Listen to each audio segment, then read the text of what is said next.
Hello everyone, welcome back. Once again, I am your instructor, Vernon Creviston.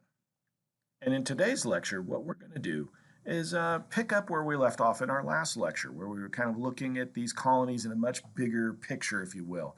Took a look at the middle colonies for the first time, and also took a look at kind of how these colonies fit together. They didn't just exist as their own little islands, if you will, right? There was some connection with others, either neighboring colonies where people were going back and forth, like in Maryland or Virginia or the New England colonies, but also just in regions, right? New England merchants are going around trading things, moving goods throughout this English empire. Uh, Goods from places like Pennsylvania, New York, foodstuffs are flowing into the Caribbean and the southern colonies. Cash crops like rice and indigo and tobacco are being loaded on New England ships and sold throughout the empire, right? And so we kind of saw that it just as these colonies develop, it's slow, but they are growing pretty quickly by the early 1700s. Well, today what we're going to do is look at another group of people that are absolutely instrumental in creating these colonies and helping them grow and creating a lot of this wealth that's going to make it possible for these colonies in just a few decades to actually think about becoming their own independent country. Of course, who I'm talking about, the process that I'm talking about here is slavery and the slave trade. Enslaved Africans are going to be absolutely crucial to building up the wealth and making these colonies actually run, of making it possible to have all these goods that are being shipped around this English British empire. So that's what the focus is here in this particular lecture. We're going to take a look at this thing called the slave trade. I mentioned a little bit of how American colonists and there's the English Empire, the British Empire in general were involved in it, and then kind of look at how these things kind of play out in a local level in these colonies, at least in a small way, in a very general kind of superficial way to be sure, but we're going to kind of get into a little bit about how this system actually works. So we're going to start our exploration with this thing called the slave trade, this process of moving people from Africa and forcing them into the Western Hemisphere, primarily in places like the Caribbean, North America, and South America, right? That's where this slave trade kind of really flows, is from east to west, and not so much from south to north or anything like that. And then, of course, after we look at the slave trade and how that process works, we're going to look at how slavery existed in the American colonies and then kind of the world that enslaved peoples kind of made for them, right? The birth of what we would kind of call African American culture during this colonial period. So let's kind of get started here. Let's keep in mind that this thing called the slave trade really kind of originates from this need for labor. Starts with the Spanish Empire and then the French, the Dutch, and now the English. They've all kind of needed to have additional labor sources. At some points, maybe they could have internally taken care of these labor demands. Primarily, they looked to Native Americans as their first source of labor, enslaved labor. But that became harder and harder. Natives were kind of perceived as being lazy. That's not really true. The natives just knew how to work and where to work and didn't put in any more effort than they needed to because they could get away, right? But the big problem with native labor, right, forcing natives to become slaves, is not only could they run away, but they had no immunity to the diseases that were prevalent with Europeans. So they were dying at atrocious rates. That did not stop people from like, Thomas Hooker and these first 100 families or so that found the colony of Connecticut. When they fought the Pequot War in 1636, they actually enslaved thousands of Native Americans and sold them off to sugar growers in the Caribbean, where they promptly died from the intense working conditions, the harsh working conditions, and of course being exposed to European diseases. So once you wipe out the natives in your area, of course, you don't have any labor, right? So you're going to use those indentured servants. And that makes sense for a while. But as the needs grow bigger, well, you have fewer and fewer options. And as we saw in Bacon's Rebellion, sometimes rich landowners really don't like the idea of bringing in more potential competitors, right? Because eventually these contracts end, these people stop becoming indentured servants, and they just become farmers like you and start growing crops that compete with you. So that's where this attention kind of moves towards enslaved Africans. Again, the Spanish Empire is the first one to really begin using enslaved Africans. Again, when people like De la Casa say, look, we shouldn't be enslaving the natives, they're a lot like us, we're relying on them, we should treat them more like people. Well, the next source of labor was the African slave markets. And the Spanish turned to them in a big way in the early 1500s. The French follow, the Dutch, the English, everybody follows along and starts using that labor pool, right? Forcing groups of people into slavery. So that's how this process kind of originates. And then, of course, the actual process itself refers to a thing called the Middle Passage. This transfer of people from the Eastern Hemisphere to the Western Hemisphere is called the Middle Passage. So which one of these best describes this Middle Passage, right? Is it A, the portion of the triangular trade conducted by Europeans that brought enslaved Africans to the Western Hemisphere, the portion of the triangular trade conducted by Europeans that brought manufactured goods to the Western Hemisphere, the portion of the triangular trade conducted by Europeans that brought raw goods from the colonies to Europe, or is it D, the movement of enslaved Africans within the American colonies? Well, the one that best answers what the Middle Passage is A. Remember in my previous lecture on the American colonies, there is this thing called the triangular trade. One leg of it is taking raw goods, materials, timber, sugar, tobacco, whatever it might be, from the Western Hemisphere and sending it over to the Eastern Hemisphere, primarily Europe, where it's there taken in and turned into refined goods, if you will, manufactured goods. Then those manufactured goods are taken from Europe down to the African coast where they're traded in for actual people, where people are purchased, put on these ships, and then brought over. So the Middle Passage is this middle portion, right, where the raw materials have been turned into manufactured goods, the manufactured goods have been turned into people, and now the people are being transported over to the Western Hemisphere to help create more of those raw materials. That is the Middle Passage. And that's what we're going to really start looking at here, right? So in the end, the first thing we have to keep in mind is no Africans asked to be a part of this, all right? There's nobody in Africa signing up saying, hey, I want to go help grow sugar in the colonies in the Caribbean. Hey, I want to go help grow tobacco in the colonies in the Carolinas or in Virginia. I want to grow rice in South Carolina. That's not happening. Almost no African that was enslaved had any idea what was about to happen to them. Keep in mind, slavery was an old practice throughout the human race, been going on probably as long as the human race has existed. But slavery in Africa is sort of like slavery as it was practiced amongst Native Americans. Your tribe gets conquered by a neighboring tribe. You're held in kind of a lower status than others, forced to work for that conquering tribe. But in some ways, you are a member of that tribe. There are certain things they can't do to you. Now, the Aztecs would be kind of a bad example of this. They would kind of sacrifice conquered peoples to their gods. But the people they didn't sacrifice were part of their empire, right? They were expected to do things, but at the same time, they got protection. They were part of the system, if you will. Not saying that they were equal or that everything was great, but they were a part of this, right? And that's much how it went in Africa. In Africa, if you were enslaved, you still had actually certain rights. The tribe had to do certain things for you, even if they did treat you badly at times or force you to do things against your will. But here during this period, as Africans are fighting amongst each other like people everywhere do, comes this need for labor, right? Growing sugar in the Caribbean, growing tobacco in the Carolinas or in Maryland, Virginia is incredibly labor intensive. And because Africans have been exposed to the same diseases as Europeans and people in Asia, it means that they have just as much of a chance of living as you, a European, does. So Europeans rapidly turn to this African slave market as a potential labor solution.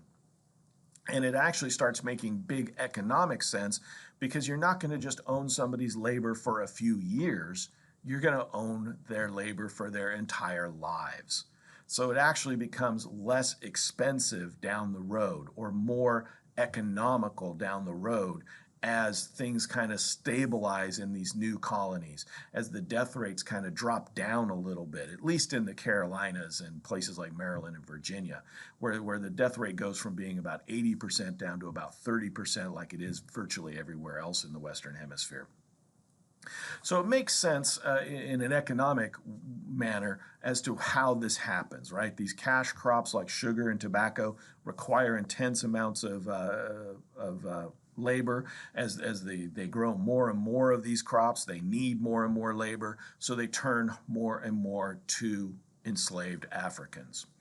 Now, my next question for you is, where do actually most of these enslaved Africans end up heading to? Do they end up going to North America, what will eventually become the United States, places like Virginia and Maryland? Do they end up going to the Caribbean, these little islands where they grow sugar cane? Do they end up going to South America, places like Brazil where they grow sugar cane? Or do they end up going to Asia and other places? Again, we're talking about a huge number of people. We figure over the 400 years that this slave trade existed in West Africa, this process of the Middle Passage, we estimate that around 9 to 10 million people were involved in this. So we are talking about one of the largest forced migrations in the history of the human race. This thing is a huge endeavor that we're looking at. So where did most of those 9, 10 million people end up going? A, B, C, or D? What do you think? Well, most of them actually ended up going to the Caribbean, which seems kind of counterintuitive if you stop and think about it. The Caribbean has the smallest landmass. North America, Brazil, those are the big places. Why aren't most people going there? Well, if you look, quite a few enslaved Africans actually are going to go to Brazil, where they're going to be used to grow different crops, especially sugarcane in what is today Brazil. Only 5% end up going into what we call North America, or what will be the United States. So the United States is going to be profoundly transformed by this process, and yet it is only tangentially barely connected to it, right? It's pretty amazing. It just actually just tells us the scale that we're looking at. That 5% that goes to the United States of enslaved peoples, it's hundreds of thousands of people that we're talking about. So when we're talking about 60%, we're talking about 6, 7 million people, right? When we're talking about Brazil, we're talking about 3, 4 million people. It's pretty massive what we're talking about here. But again, to kind of get back to my original question on this slide, why the West Indies though? Why the Caribbean? Why is so many people going to a place that has so little room? Well, the simple answer is they are killing people at an astronomical rate. The average lifespan of an enslaved person in the Caribbean working in these sugar plantations is about 7 years. So from the moment you get captured and sold into a slave auction, right, in West Africa, get put on a ship, make it over to the Caribbean in a process that takes about 2 months, you now have only about 7 years left to live. There's lots of insects. It's a tropical climate. The work is a back-breaking brutality. You're subject to all kinds of violence along the way. And of course, you're worked so hard and treated so poorly that if you do get sick, if one of those insects gets a disease to you, your chances of your surviving are pretty slim. So what this means is that there's such a huge draw of labor. There's such a movement of people that the cost, the value of enslaved peoples keeps coming down over this 400-year process. It gets so cheap to own another human being that even a tobacco grower in Maryland or Virginia can now afford slaves. May not have been that true in 1619 when colonies were just getting started for the English in North America. But by the late 1600s, after Bacon's Rebellion in 1676, you actually can now afford a slave because there are so many being brought over. It is just the laws of supply and demand have just meant that as the supply of slaves grows, even though the demand is growing with it, the supply is growing faster, the cost goes down.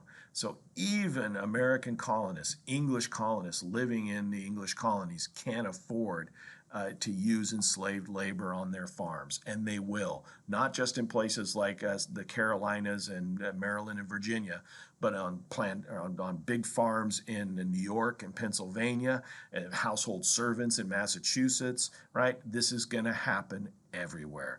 That 5% represents a lot of people that are going to help build all these colonies. To kind of point out how this process works and who's involved. And the one thing we do have to be honest with here is that nobody's hands are clean. There are plenty of white Europeans going in, kidnapping people, stealing people from Africa, forcing them into slavery, and yet this has already been taking place amongst Africans themselves. Now, the people in Africa don't understand what's about to happen to the people they're selling into slavery. But the simple fact of the matter is they are buying and selling each other for these manufactured goods that they're getting from Europeans. So everybody has a role to play here. Everybody's kind of at fault for what happens other than the enslaved people themselves.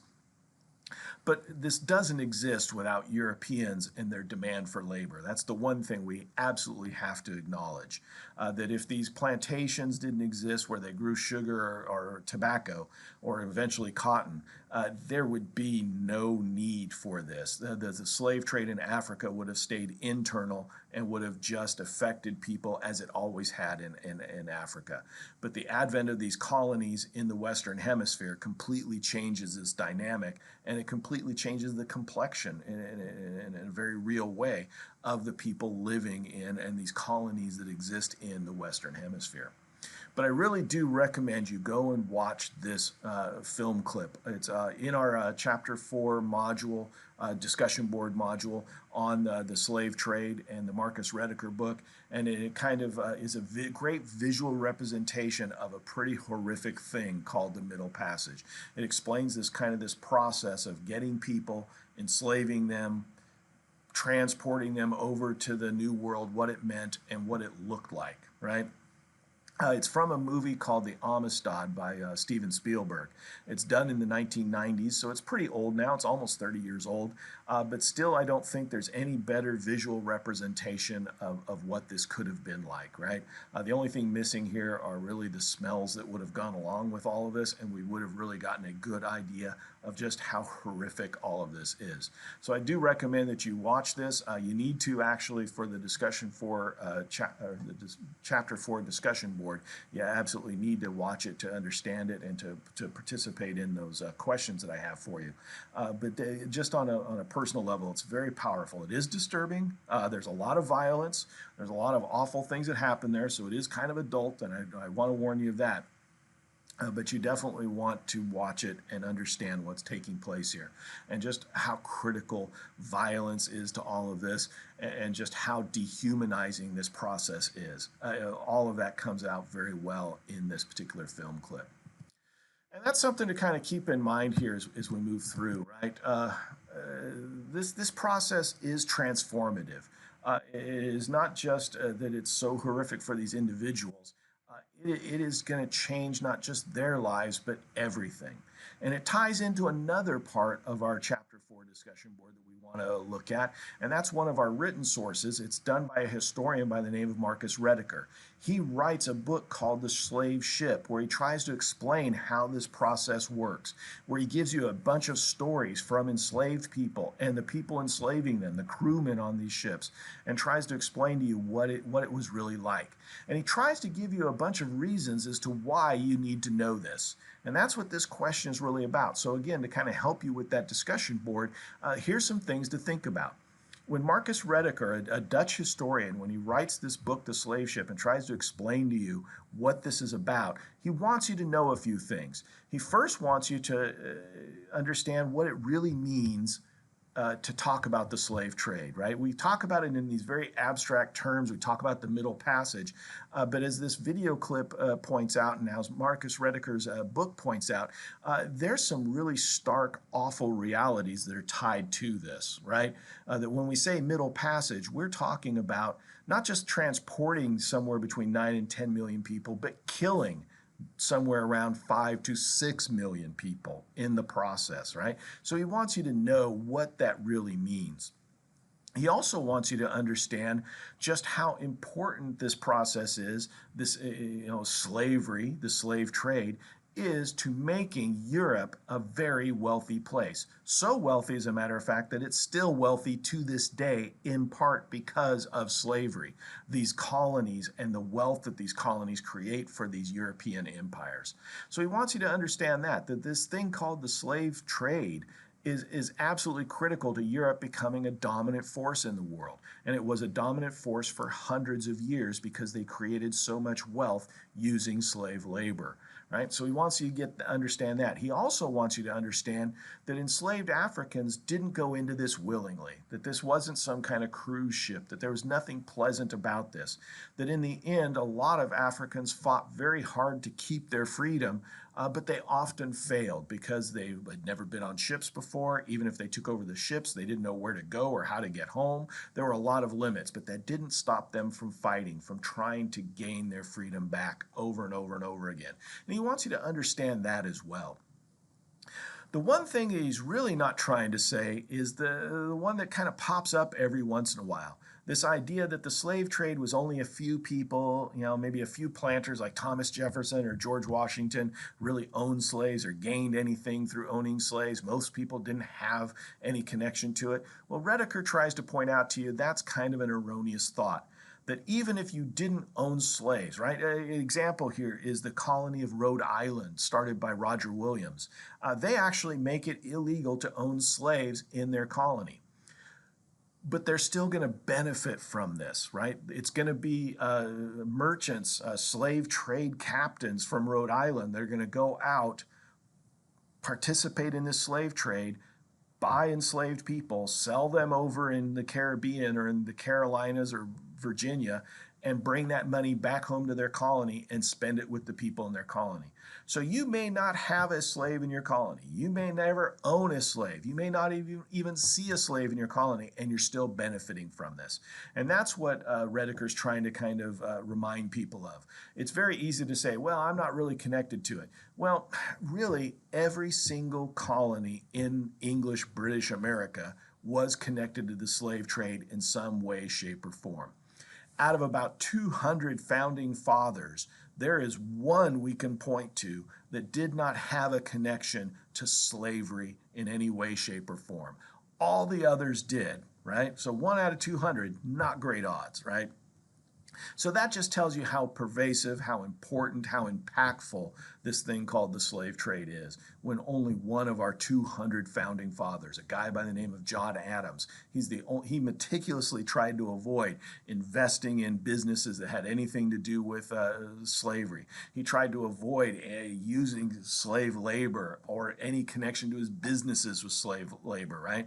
He's the only one out of several hundred founding fathers, as we call them, the people that helped create our country. He's the only one that didn't have a clear connection to slavery. So it's pretty amazing if we stop and think about what we're talking about here. And it's also pretty horrific. As these pictures I'm about to show you point out, from the very beginning of this process of turning people into slaves, you are being dehumanized, being treated like animals. The other thing I want you to notice in the picture in the upper left-hand corner is the fact that they are taking everybody, whether it be white Europeans kidnapping people or fellow Africans enslaving people. They're going to take men, women, children, and sell them into slavery. Europeans are going to purchase men, women, or children to use as slave labor.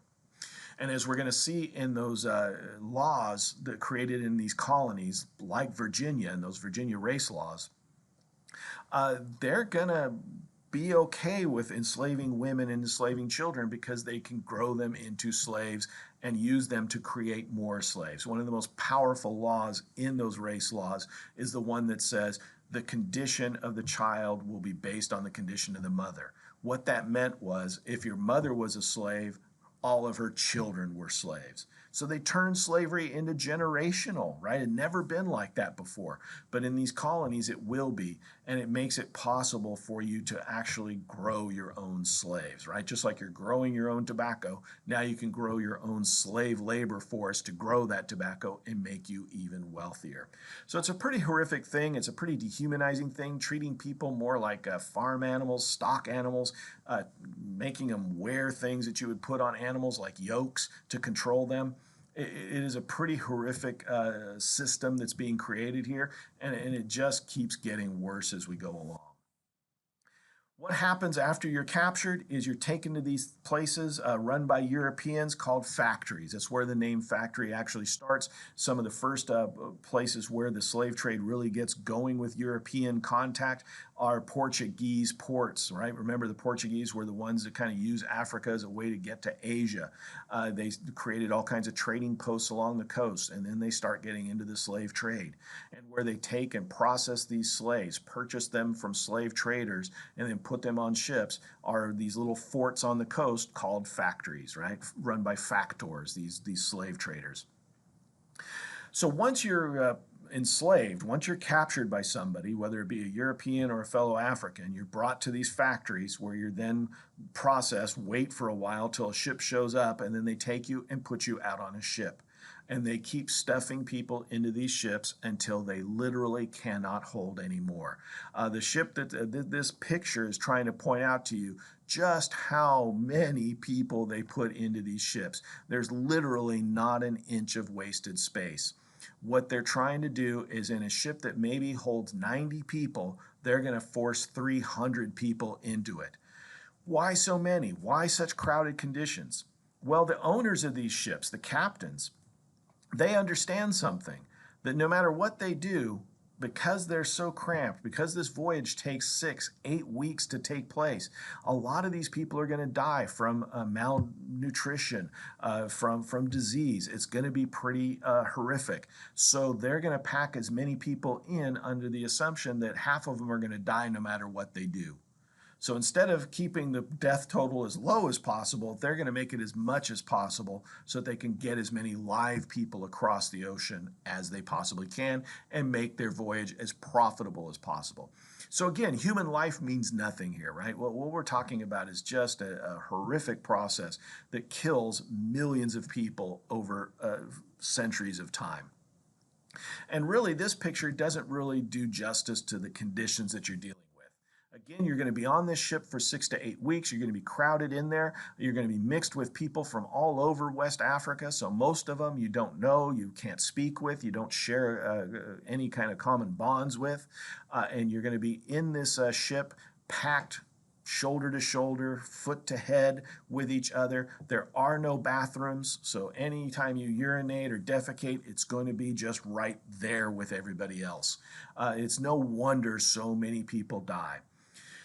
The only fresh air comes through the holds of the ship, and even then, in a tropical climate, there's not a lot of fresh air. There's not a lot of ways to stay healthy here. Maybe they take you up in small groups onto the deck of the ship and walk you around so you can get some exercise and some fresh air, but the whole time you're up there, they're afraid you're going to try and fight back or try and escape, so you're pretty limited in your movements, and it's really not much of a benefit to you. So this process is just awful all the way, shape, and form. You know, imagine not being able to stretch out for 6 to 8 weeks, right? Watching people all around you die, men, women, children, right? Being fed just the barest minimum of food to keep you alive until you get to the other end, right? The terminus of this transportation. So it is a pretty awful process that we're talking about, and I'm sorry to be such kind of a bummer on this, but we have to kind of look at the reality of what we're talking about here and understand this in a very real way, right? How this works and the cost that a lot of this came at. And as I was saying just a moment ago, the process, that middle passage of moving people from Africa to the Western Hemisphere, is just a part of all of this. Once you finally make it, somehow survive this horrific voyage, things aren't going to get much better for you in your new home, right? Keep in mind that really the only thing that makes this system work is violence, right? Look at the numbers, and you'll kind of understand what I'm talking about. In the early 1700s, The best that we know from like tax records from that time, there are about 38,000 people brought from Africa and enslaved in the colony of Virginia, right? That's over a period of about 20 years in the early 18th century. So a few thousand Africans are being brought in a year into Virginia.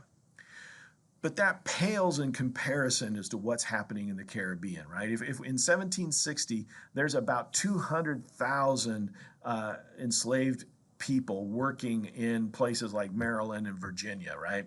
And maybe in parts of New Jersey. Jamaica alone, one island in the Caribbean, has 200,000 slaves on it. Only 13,000 white people. So there's a more than a 10-to-1 ratio of slaves to whites.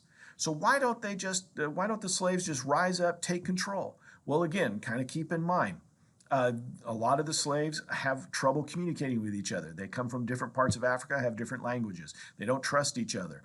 They've already been through a pretty horrific scarring event, this Middle Passage. They're already weakened, and now they're worked so hard and fed so poorly that they're stay weakened.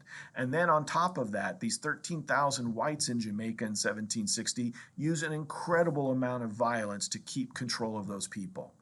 Well, if it works in Jamaica to keep control of people, it's going to happen in the Chesapeake as well. Places like Virginia, places like Maryland, look at those laws that I've been talking about, those Virginia race laws. They allow you to do anything you want to these enslaved people by the early 1700s. Maybe in the early laws, you treat them as people. Maybe more like indentured servants in those first early laws.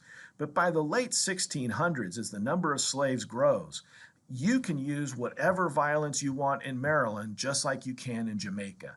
Only in Maryland, Virginia, there are way more white people than there are enslaved people, right? So not only do you have the numbers in Maryland and Virginia, but now you also have the legal right to use as much violence as you want. It means you have total control over these people. And it's not just happening in the Caribbean or in the southern colonies. New York has a huge enslaved African population. In 1790, after we're already a country, in our first census, the census records more than 20,000 enslaved people in New York. So this process isn't just happening in one part of the country, one part of the English Empire, the British Empire. It's happening throughout the British Empire. And the same laws that they use in Maryland and Virginia and in Jamaica to control the slave population is going to be used in New York as well. They're going to have the same kind of slave codes. They're going to have the same slave codes in Connecticut and Massachusetts as well. They have to use the same methodology to control these people because otherwise they're afraid of what will happen. And again, it gets pretty savage. It gets pretty brutal what we're talking about here. Again, I apologize for the graphic nature of a lot of this, but we have to be honest about what we're talking about here. The way you control these groups of people, especially tens of thousands of people, even if they are the minority population, is to absolutely use barbaric tactics. And then you make it hereditary. So that they grow up in this system, it makes it even less likely for them to fight back, right? They just understand that this is the way the world works, right? This is the only world they've ever known, one where white people use violence and force black people to work hard and to create wealth for them. That just becomes normal. And because it is a benefit to whites to own Africans because they can own them forever, they of course start turning to this as a labor source more and more and more. Now, less so, of course, in the northern colonies because you just don't need as much labor. You have families, you have a lot of kids, you can use them as labor sources.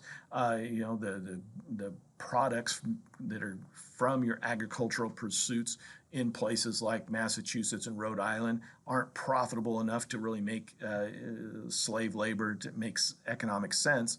But where they can, they will. Places like Pennsylvania and New York have large populations of enslaved people helping grow food, helping build things in those colonies. They use slave labor just like everywhere else in the British Empire. And of course, this happens over and over and over again, right? as this becomes more and more of an accepted practice, the reality is they do the same things, whether it's New York or South Carolina. A perfect example of what I'm talking about here, of just kind of the way the way enslaved peoples are treated across the board in the American colonies, is what happens in the 1740s.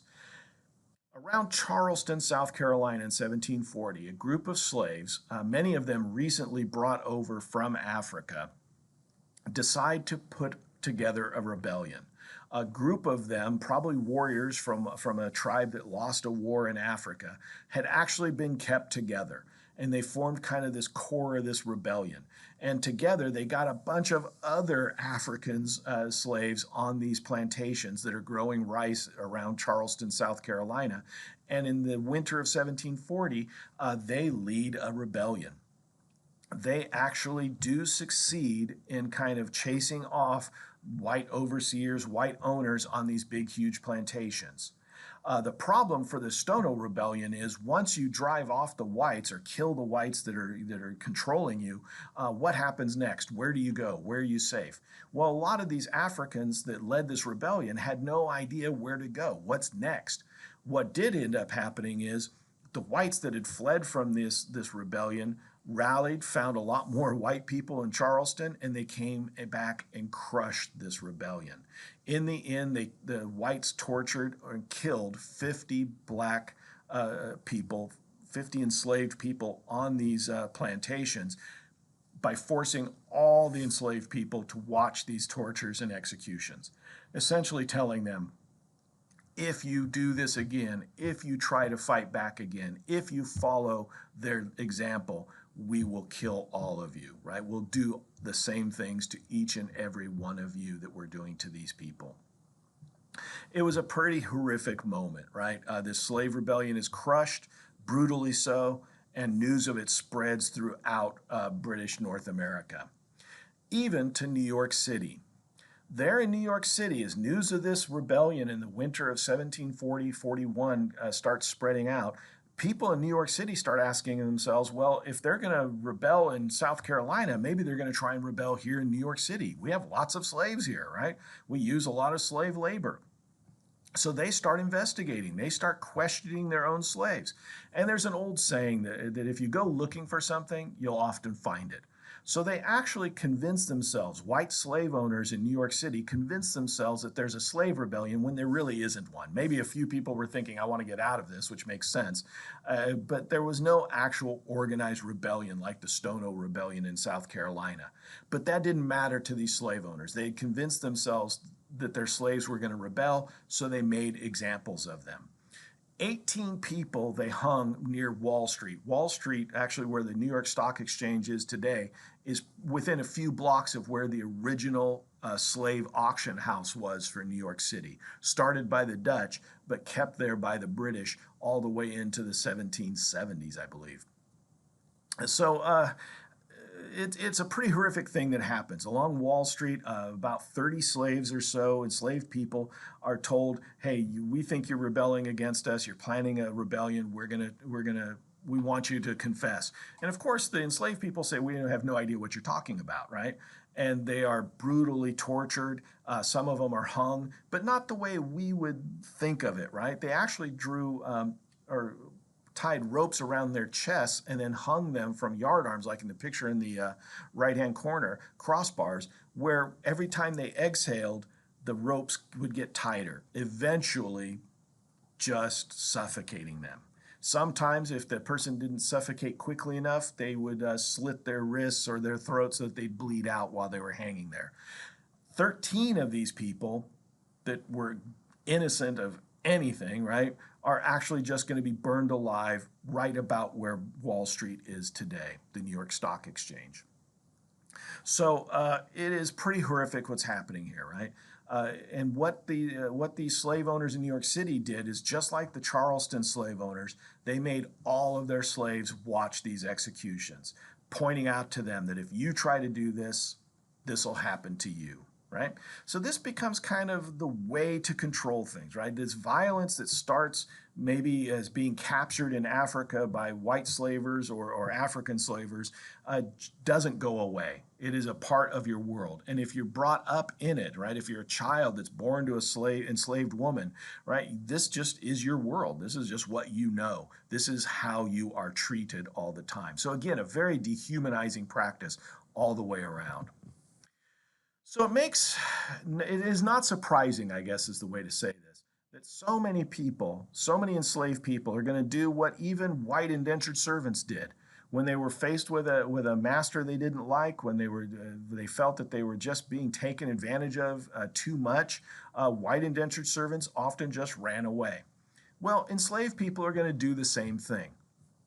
But of course, because they stand out, because they're ethnically different, their skin pigments are different, makes it easier for people to identify them. A whole industry grows up around runaway slaves, right? They're called runaway slave advertisements. And people like slave catchers go out to find these runaways and return them for rewards to their owners. So one thing I want to point out here is we're going to look at one of these runaway slave ads, and we're going to ask ourselves, why in the world do you want a slave back when they run away? Right? What's the purpose of this? Why not just let them go and get another slave? Well, we'll ask ourselves that kind of at the end here. So let's read this. Now, I will tell you this is from the 18th century, right around the 1760s, late 1760s. So they use certain kind of wordings. It's a little kind of odd the way they phrase things. They also use some strange script, forms of writing. So I'll kind of decipher this for you and read it for you, okay? So run away from the subscriber. So again, this is one of those ads. A person has, one of their slaves in Virginia, as a matter of fact, has run away, and they have placed an ad letting people know, hey, this is my slave, this is what they look like, they've run away, return them to me and I'll give you a reward, okay? So run away from the subscriber, the person that put this ad out. In Albemarle, which is a county in Virginia, a mulatto slave called Sandy. All right, so now some of this specialized terminology we need to understand. So mulatto is a very old-fashioned way of saying somebody of mixed race, right? So this slave named Sandy, because he's enslaved, we know that his mother had to have been a slave, right? Because again, your condition of the child is based on the condition of the mother. So the only way Sandy can be a slave is as if mother is a slave. So Sandy's mother was black, which means his father had to be white. More than likely, Sandy's mother was raped by a white overseer or maybe the white owner, right, of Sandy's mother, and Sandy was the product of that rape. Right? So Sandy has already had a pretty horrific start to his life as a child, right? He's mixed race, but he's owned by his parents or controlled by one of his parents, and his other parent was raped, and he's the product of it, right? That's a lot to wrap your head around, right? Keep that in mind. So this ad goes on to say he is about 35 years of age. So he's rather young still, right? But he's getting up there. You can kind of understand after 35 years of this, he's probably decided enough's enough, I'm out of here, right? The ad goes on to kind of describe him. If you're going to catch him, you need to know what he looks like, right? So his stature is rather low. So that means he's short, right? Inclining to corpulence. So he's like me, he's kind of heavy set, right? And his complexion is light. What they mean is he's light skinned. And that makes sense. If his father was white and his mother was black, it makes sense that his complexion is a lot lighter than a normal African person's would be, right? Next comes another part to this, and this is maybe where we start to understand what's happening here. He is a shoemaker by trade, in which he uses his left hand principally. So again, more information. If you see somebody that's left-handed and is a shoemaker and light-skinned and about 35 years old, kind of short, kind of heavy set, it could very well be Sandy, right? So they're giving us a good description of him here, right? He can do coarse carpentry work and is something of a horse jockey. So think about that. Sandy makes shoes. He can like do coarse carpentry, which means he can kind of work with wood, right? Make houses, that kind of stuff. Is something of a horse jockey, so he knows how to take care of animals. Think we're starting to see why this guy's placed an ad, right? The subscriber goes on to say this. He is greatly addicted to drink, Kind of makes sense. Sandy drinks a lot because his life's pretty awful if you stop and think about it.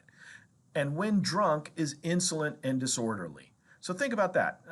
Sandy drinks a lot, which makes sense. And when he gets drunk, he talks back a lot. He doesn't listen, doesn't do what you want, which makes sense. When you're drunk, you don't really, follow rules very well, that kind of stuff.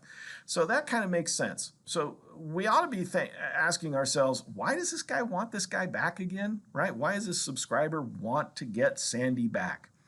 It goes on to say, in his conversation, he swears much. So he uses a lot of profanity, like many of us do, right?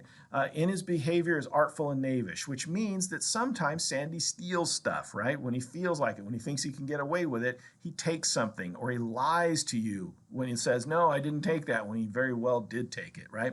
So again, this guy is describing Sandy as a pretty awful person, and yet he wants him back. Why? Why not just say, good riddance, Sandy? I'm glad you're gone, right? My life is better off without you.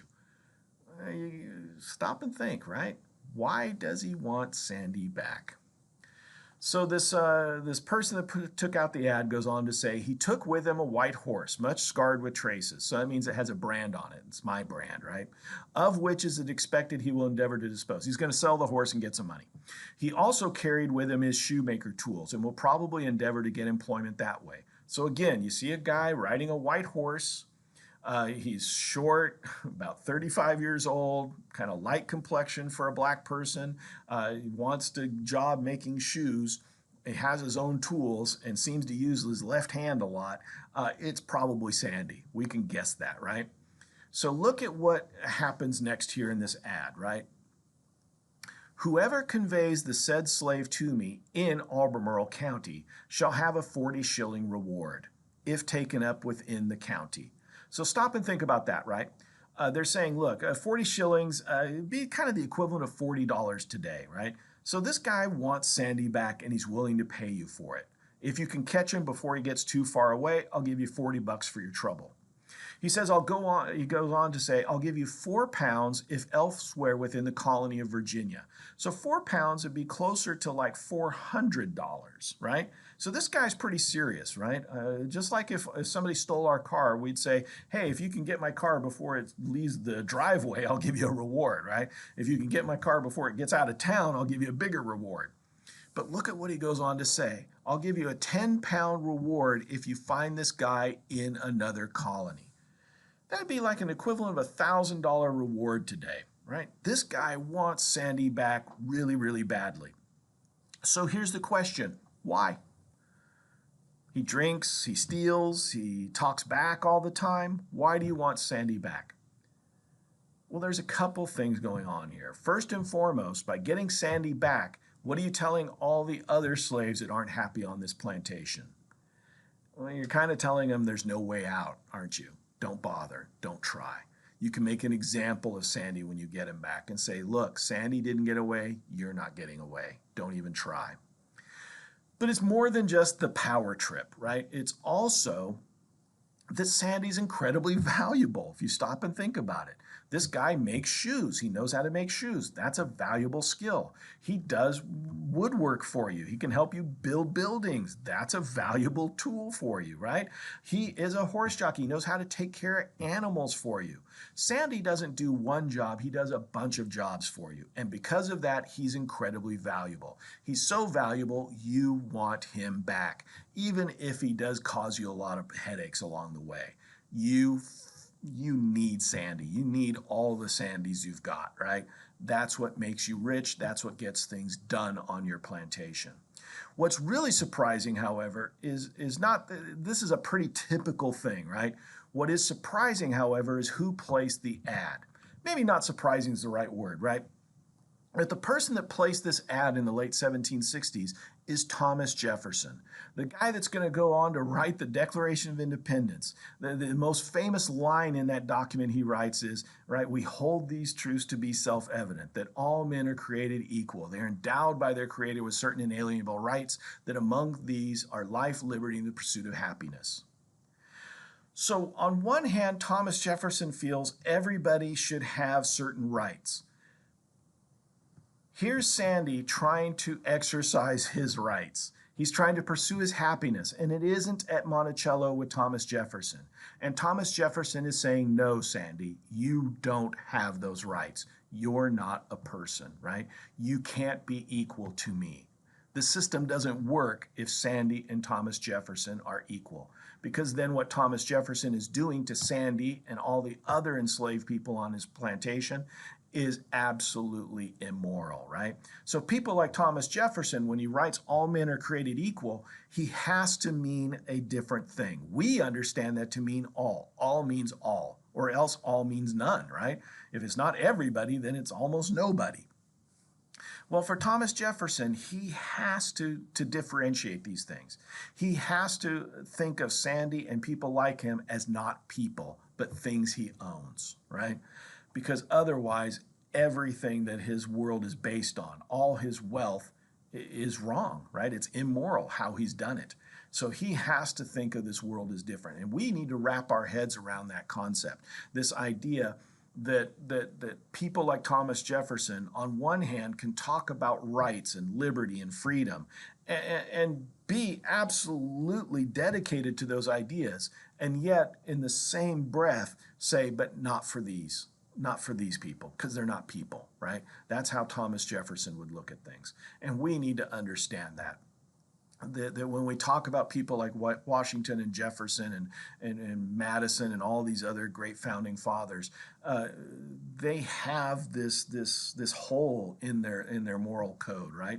Where they can't acknowledge that people like Sandy are people, because if they do, it means everything they're doing is wrong. So they have to see them as something else.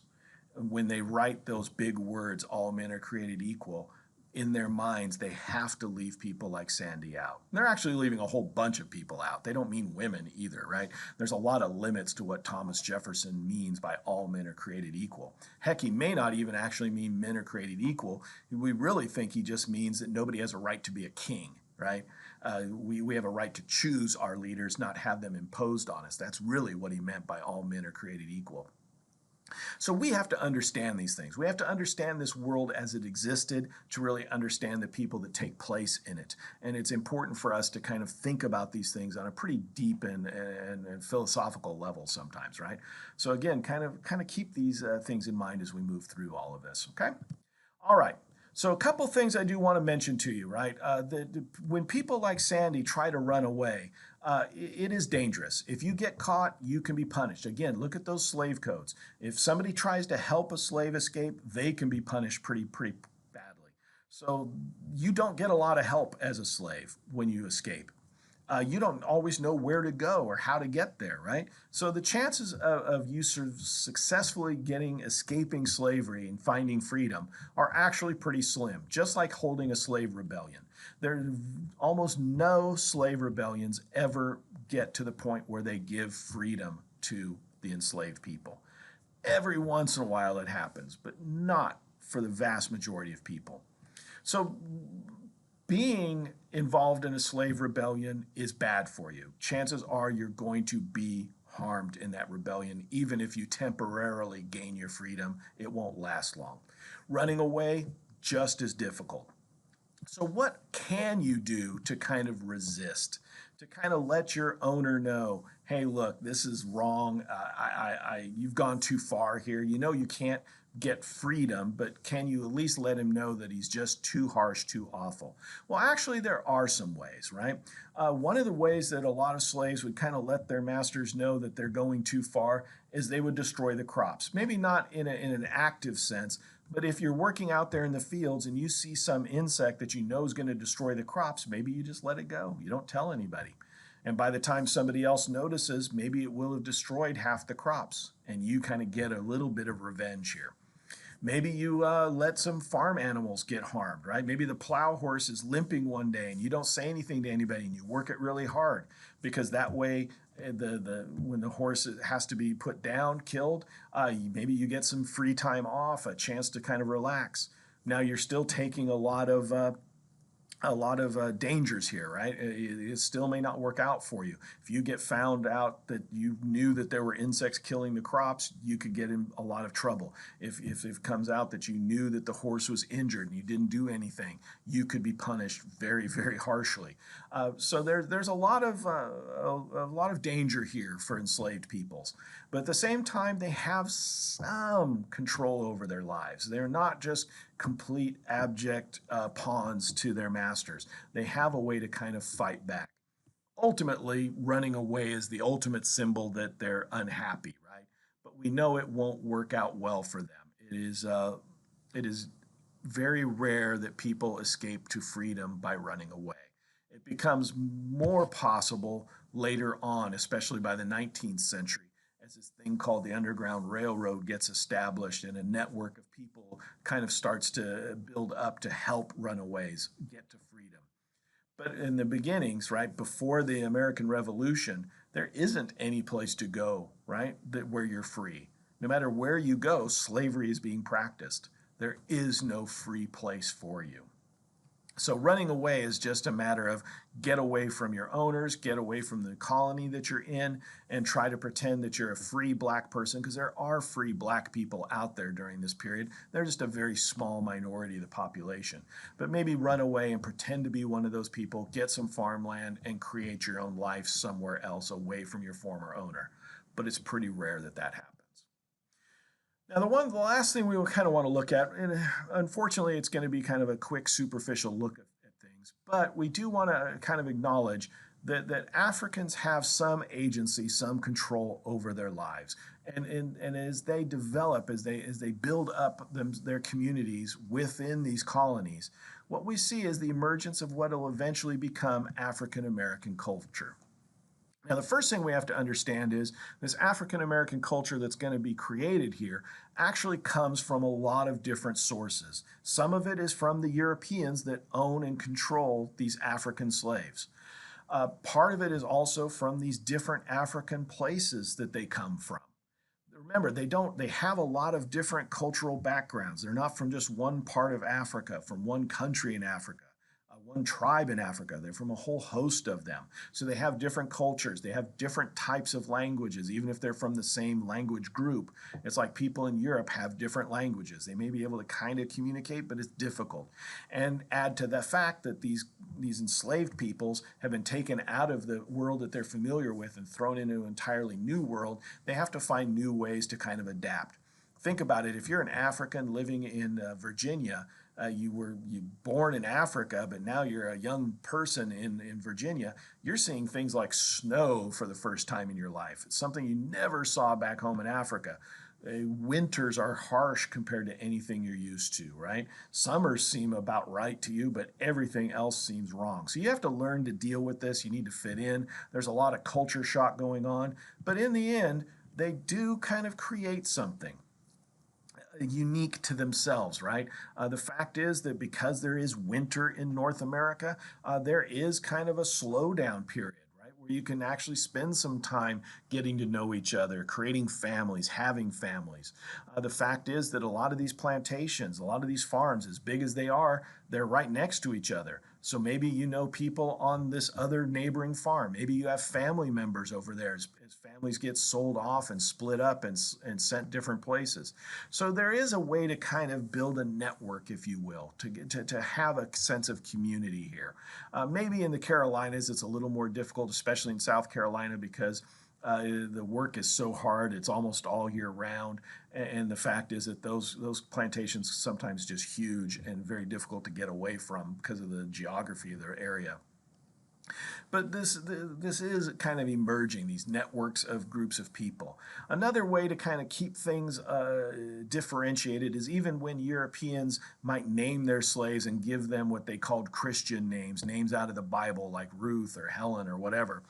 A lot of Africans would secretly still continue to name their children their home names, right? The names from their homeland, like Cudjo, Cuffy, or Phoebe, right? Those are very African names, and they would use them in their naming practices. So again, kind of combining the cultures of Europe and Africa together is making something distinct and new with this African American culture.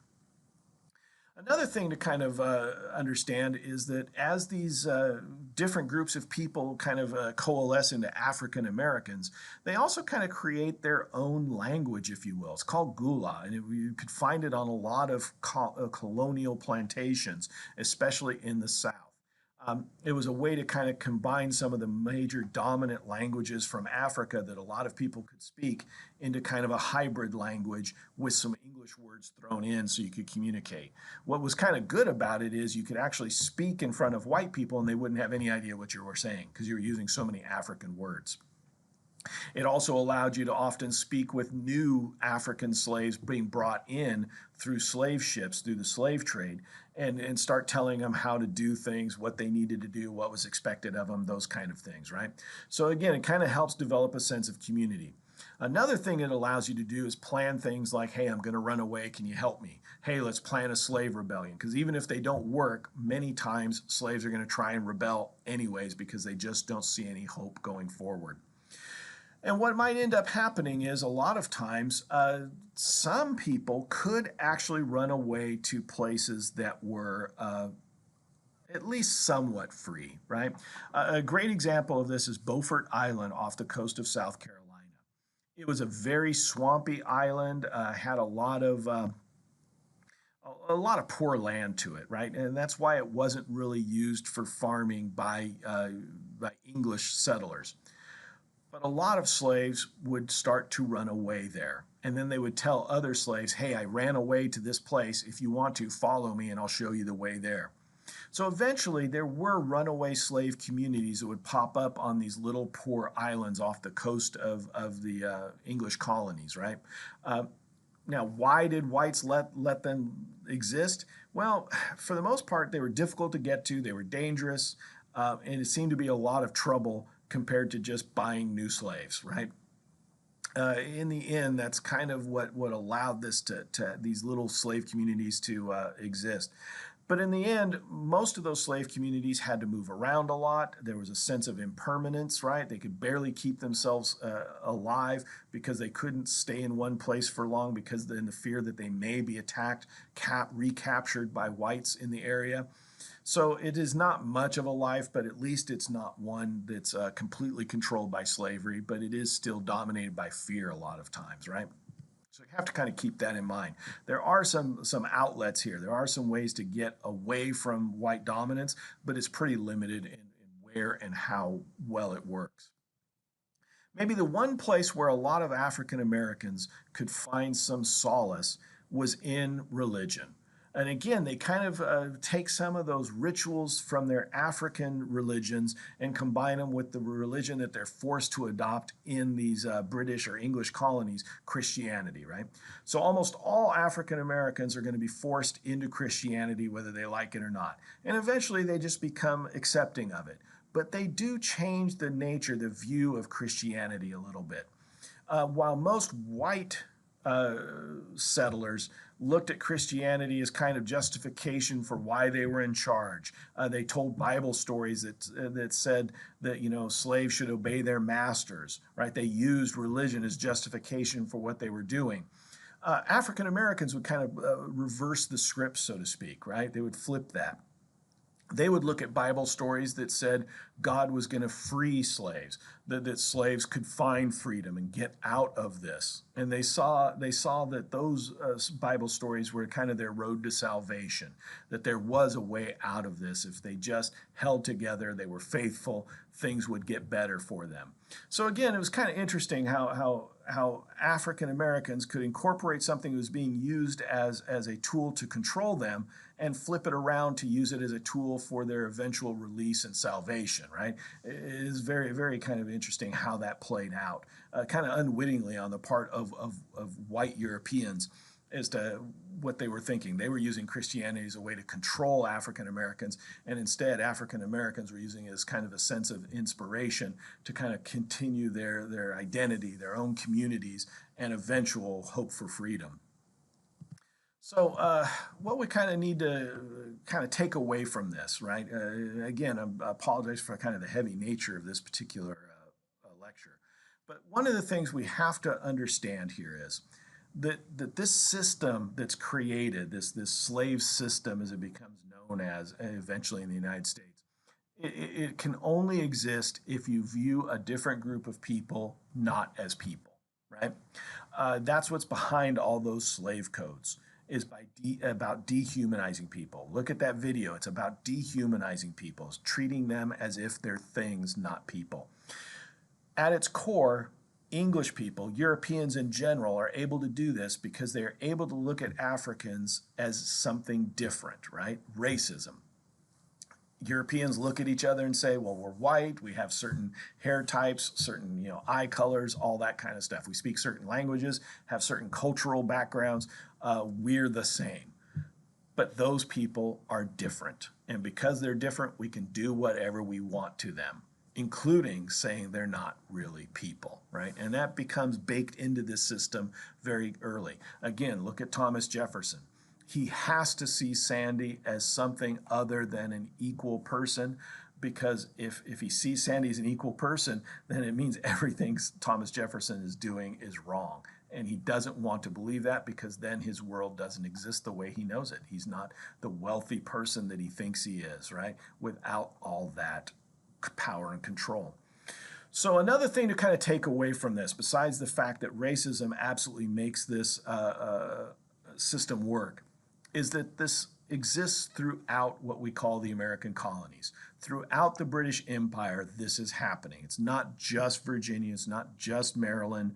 It's happening in Massachusetts, it's happening in Pennsylvania, it's happening in New York, right?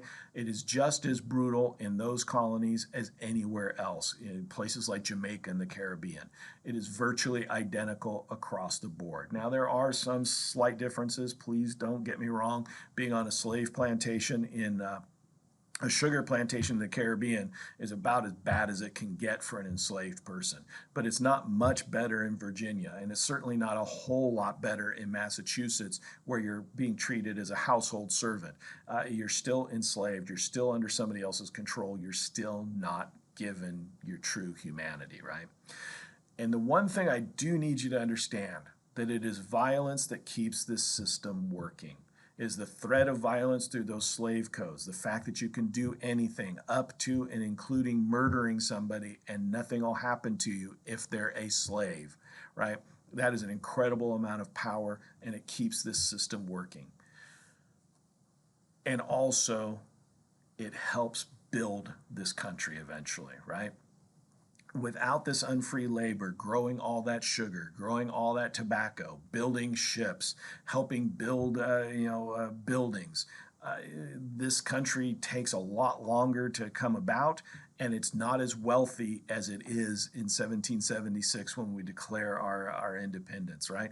That independence would be a lot more difficult to obtain without all this slave labor that we've used to build these colonies. So keep all of that in mind as we kind of move forward, especially when we get to the times of the American Revolution. Keep in mind that people like Jefferson, they're being honest when they say they want freedom and liberty, but they are a bit of there's hypocrisy there as well, because they say it's only for some people, not for everybody, even though they're saying all, right? And we'll get to that. That's a lot about what this course is about, is making all men are created equal a reality, even if we don't quite ever get there, right? Okay, so with that being said, I will see you next time, hopefully on a slightly happier note.